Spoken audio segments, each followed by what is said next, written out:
Eh, Tadinya kita merencanakan RDPU hari ini dengan memanggil pihak Polri, tapi dalam 2 hari kemarin kita melakukan percepatan kerja, kita sudah memfasilitasi penyelesaian masalah ini, ya, sehingga hampir selesai, sudah selesai. Nah, jadi kita nanti langsung saya bacakan ini draft kesimpulan rapat, Pak, yang mengikat. Kalau kita minta pendapat masing-masing fraksi dan kita minta pendapat Saudara Nabilar, ya, lalu kita sahkan. Saya izin bacakan ya, rekan-rekan ya. Kesimpulan rapat dengar pendapat umum Komisi 3 DPR RI dengan Nabila Obrian beserta kuasa hukumnya. Pada hari Jumat tanggal 6 Maret 2026, Komisi 3 DPR RI menerima pengaduan dari Saudari Nabila Obrian, seorang korban pencurian yang menjadi tersangka dalam perkara pencemaran nama baik. Kami memandang perlu untuk merespon hal tersebut sebagai bentuk implementasi kewajiban konstitusional DPR RI melakukan pengawasan. Sejak Sabtu minggu lalu, kami berkomunikasi intensif dengan mitra kami yaitu Polri. Kami memfasilitasi agar dicarikan solusi yang sesuai hukum. Alhamdulillah, hari Minggu malam kemarin laporan terhadap Saudari Nabila Obrian sudah dicabut dengan sendirinya Saudari Nabila Obrian tidak lagi menjadi status tersangka dan persoalan ini dihentikan.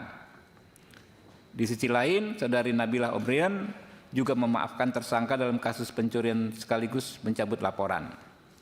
Komisi 3 DPR RI sebagai pihak yang membahas dan mengesahkan KUHP dan KUHP baru berkomitmen memastikan 2 karya agung tersebut benar-benar bisa diterapkan mulai dari semangatnya, asas-asasnya hingga norma hukumnya.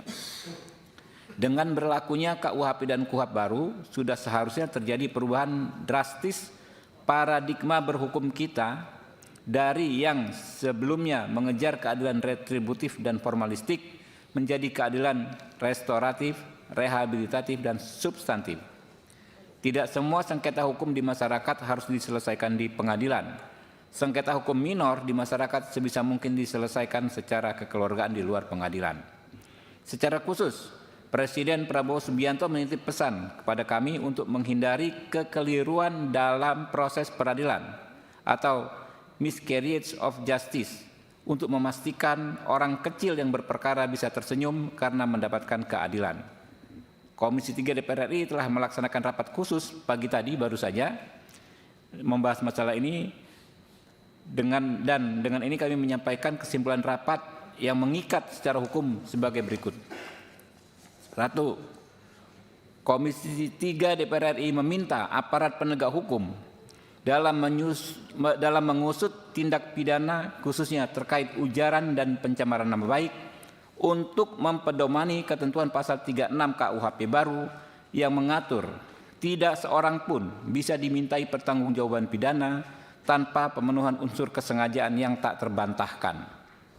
2. Komisi 3 DPR RI menilai Saudari Nabila Obrian secara nyata tidak memenuhi unsur melawan hukum dan unsur kesengajaan untuk memfitnah atau mencemarkan nama baik orang lain. 3. Komisi 3 DPR RI mendukung pencabutan status tersangka terhadap Saudara Nabila Obrian dan penghentian perkara ini dengan mekanisme restoratif justice yang tidak memberatkan. Saya minta pendapat singkat dari Voksi PD Perjuangan. Saya persilakan. Terima kasih pimpinan. Yang terhormat pimpinan Komisi 3, anggota Komisi 3 dan bapak-bapak, ibu-ibu dari yang punya warung, Ibu Nabila ya. Kami dari fraksi PDI Perjuangan melihat kasus ini memang baru hari ini saya ikut dengan tadi pagi barusan melihat kasus ini dari Ibu Nabila ini tidak bisa dipidana memang. Saya tidak ngerti Bareskrim ini kenapa sih polisi suka sekali tersangkakan orang yang jadi korban. Tapi syukur alhamdulillah tadi malam sudah ada kesepakatan yang disampaikan tadi kesimpulan itu pasal 36 KUHP harus diperhatikan itu. Kalaupun juga berdasarkan undang-undang ITE itu juga tidak bisa juga dipidana karena itu termasuk kepentingan umum di situ gitu, tidak bisa. Oleh karena itu saya sangat setuju bahwa kasus ini harus dihentikan, di SP3-kan kepada Ibu Nabila sebagai tersangka dalam kasus ini gitu. Saya minta kepada Barreskrim Polri segera meng-SP3-kan ini, tapi saya kira sudah ada tadi malam semuanya.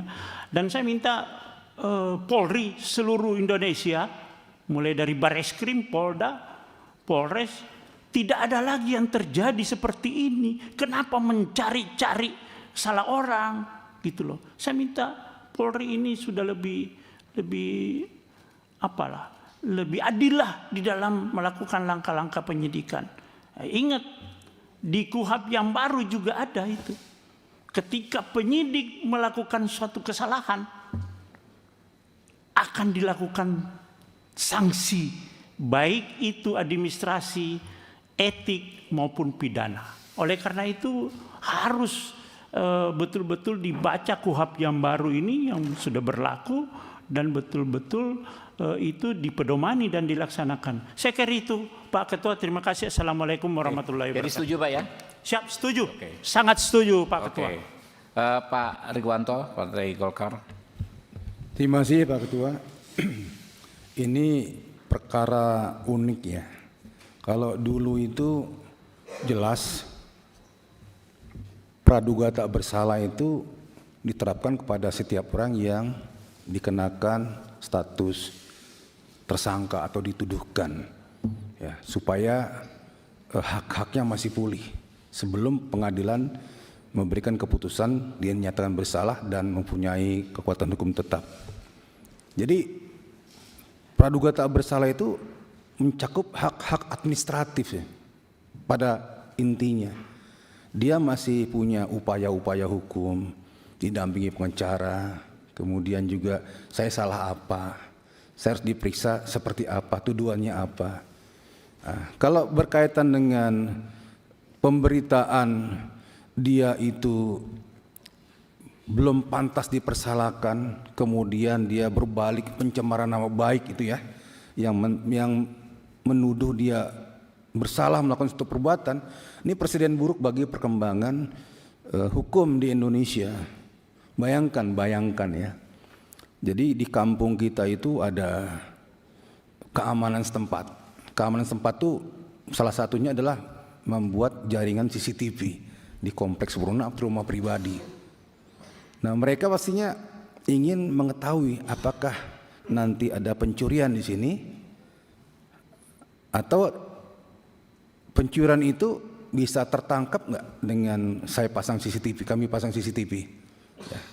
Setelah terpasang ternyata ada pencurian dan kelihatan ciri-cirinya.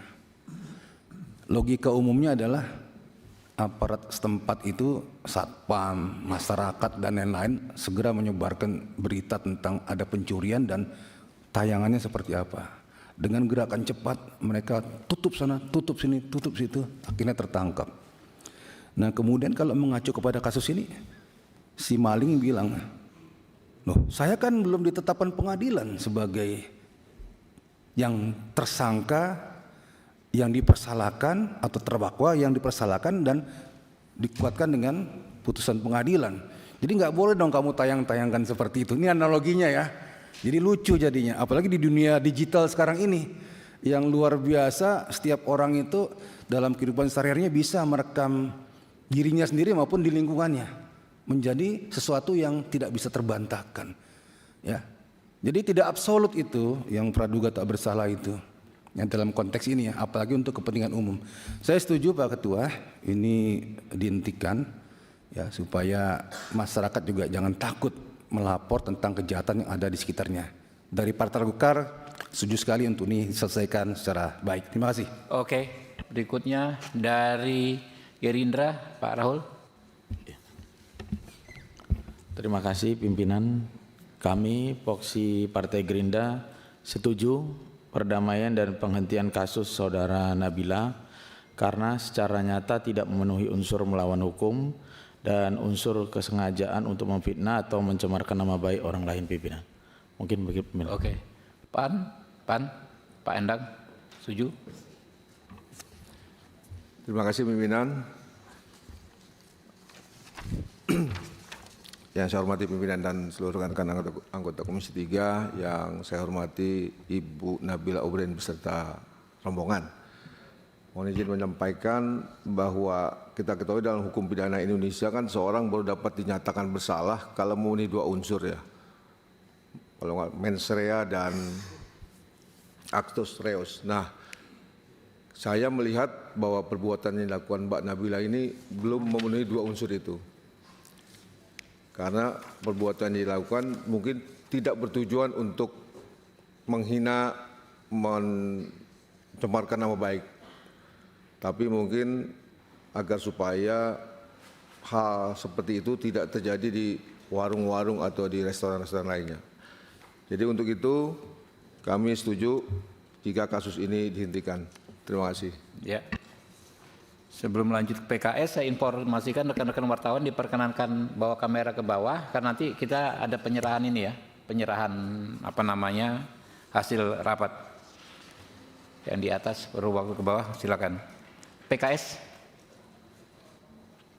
Assalamualaikum warahmatullahi wabarakatuh. Yang kami hormati pimpinan dan teman-teman Komisi 3, yang kami hormati Saudari Nabilah dan kuasa hukum, saya dari Partai Keadilan Sejahtera.